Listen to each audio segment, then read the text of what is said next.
Hey guys, welcome back to PlayStation Live from E3. We're broadcasting through Thursday. Lots of game demos, interviews, lots of good stuff coming. So much coming. So much stuff. Yeah. But right now, I want to talk about Days Gone.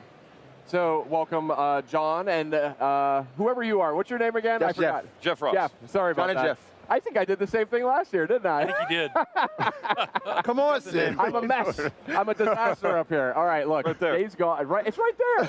I have no excuse, do I? Look, Days Gone. Big presence in last night's PlayStation E3 showcase. Really cool sequence there. I mean, it was creepy. It was violent, very violent. Yeah. It showed a lot of sort of situational kind of, using the environment and the freakers that we see kind of to the advantage of the player. Yeah. So tell me what went into that. Well, so the biggest thing that we really wanted to do this year was sort of show a more intimate part of Deacon's life. So last year, it was the Horde, which is hundreds and hundreds of freakers, all sort of massed together, and you saw how Deacon had to struggle to just stay alive. And this year, we wanted to show off more of the open world, and this thing that we're calling our dynamic open world systems. And what that really means is you can use the freakers themselves against other enemies, like the Marauders that you see on the media showcase demo last night. Right. Actually, I have a question about the freakers because with other games, survival games, like this, for instance, The Last of Us, the clickers had this thing where they couldn't see you, but they could hear you. What is it that triggers the freakers? Oh yeah. Well, That's so good.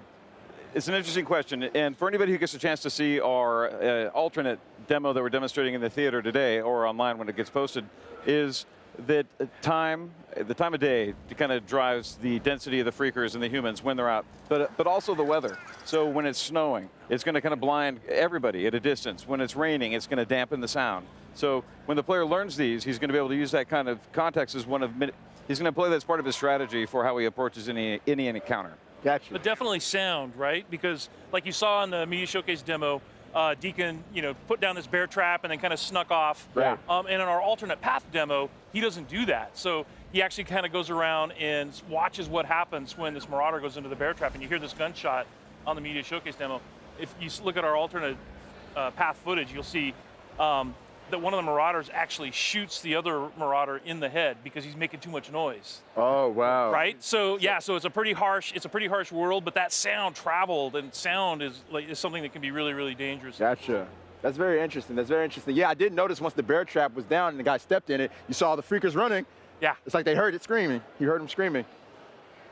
This is looking good. I didn't see all of this footage. I was kind of a little distracted last night during the showcase, but.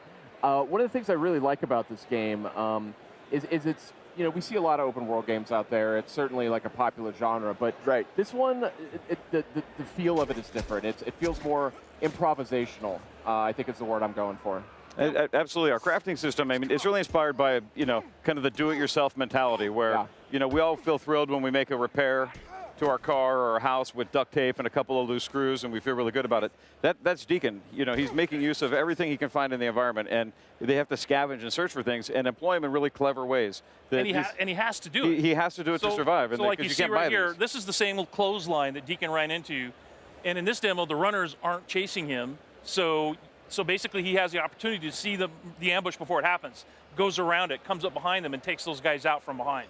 Right. So that's to your point. And then he strangles them with their own clothesline too. Yeah, exactly.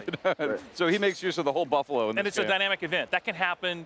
You can be out in the world doing a job or a mission, and then suddenly you've got Marauders that are ambushing you on the highway, and it's a dynamic event. There's no way to predict when it's going to happen. You just got to pay attention. Well, is there more than just like a clothesline in the middle? Do they find more ways to ambush you? Yeah, it's a dangerous world, and it's something where the Horde is dangerous, freakers are dangerous, but so too are humans because they're cunning and clever, and they too are using everything they can find to employ against their enemies. And let's just say clothesline is one of many things. We'll get into it at a later date. Okay.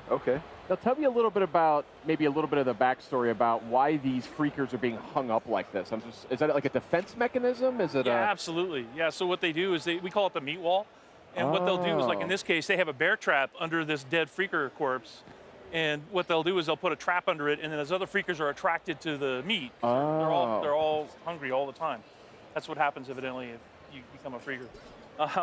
But they hang up the meat walls again. It's kind of like a wall to protect the encampment. So you can always tell when you're coming close to a Marauder camp because you'll run into these kinds of traps. Yeah, they had all kinds of defenses too. I mean, the first thing Deacon did was trip over that little thing in the tin cans. And that's what drew the first guy out, which is why he'd think on his toes, scramble for a bush, and then wait, and then kill the guy when he came by. Right. And again, in the alternate path that we're showing, it's something where if the players are thoughtful and if they take time, they don't just rush into things, they're going to be able to employ a different analysis of the terrain. They're going to be able to look for these things and see them. And that's how he sees a clothesline. And when the players are careful and cautious and assume the world's dangerous, they can turn the tables on the bad guys using the same tools that they're using against the player against them. Yeah, so like what you're seeing now is part of the alternate path. Changed up the time of day, changed up the weather. Okay, I was going to say, I didn't remember this from the show. Exactly, because it's colder now, more freakers are coming out, so freakers are stronger when it's cold out. So interesting. You really got to be careful when it's snowing. Also, the bike handles differently. It's like if you'd seen the earlier part when Deacon's trying to ride his bike through the snow, it's very, very different. Oh, this is really cool. I didn't realize. Interesting. So here's your meat wall, right? The meat wall there. Yeah. That seems like a pretty smart move, if I'm honest. Yeah, yeah.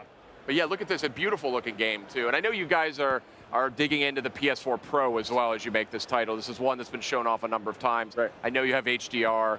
Tell me a little bit about like working with PS4 Pro as you develop the game. Well, the biggest thing is just the resolution. So dynamic 4K, and if you get a chance to see this thing on a 4K monitor and HDR. Oh yeah. You know, and HDR is honestly to me the most impressive thing because it really sort of simulates what the human eye can see. The gamut of colors is just amazing. So watching it in 4K HDR is something you have to do. It's beautiful enough without 4K. And then you add that to the mix and it's mind-blowing. Yeah. Right.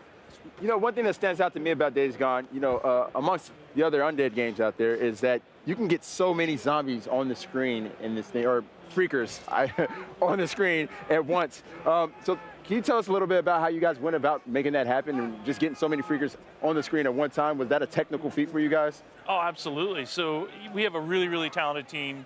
Some of our engineers and artists and designers and audio and everything, but I think we have we have this one engineer that's literally I've been at Sony for 20 years. Chris has been there like 26 years. Wow. And this other engineer has been there like 23 years or something. And he does all of our physics. And he really, really, really worked hard to make sure that we could have as many freakers on the screen as we can. And last year's demo was no joke. Right. We had 300 active on screen at once. Wow.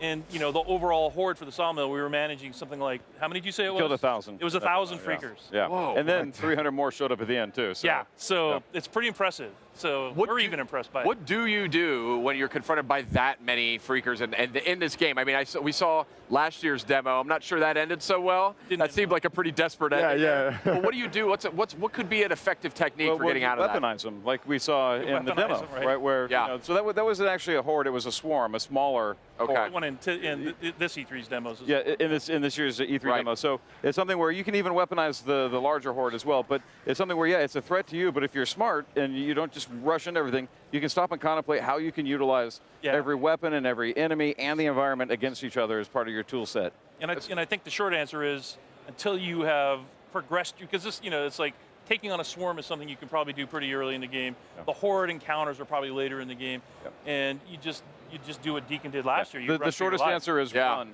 When you run. Run. Get up to a tall place. That won't save you, but it might buy you a few seconds. Yep. Well, you saw in the demo at the showcase that the Deacon looks over this fence and he sees a horde down there. Right. Probably that's not the smartest thing to do. Would be to run down there. Yeah. And mess with them. You just don't want to do that. Yeah. Speaking of hopeless endings, there was a freaked out bear. Oh yeah. I was going to go into that. Yeah. So what other types of creatures are we going to see in that state?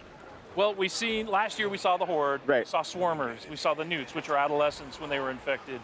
We saw regular wolves, right? This year we're showing the rager bear, that's what we call it, is the rager. Rager bear. We saw runners, so runners are infected wolves. And those are the ones that, Deacon kind of ran across, then gnawing on somebody's corpse, and then one of them chased him. And the thing about runners is they can outrun your bike. And if they catch up to you, they will knock you from your bike. So it's another example of dynamic events that happen in the world that make the world dangerous all the time.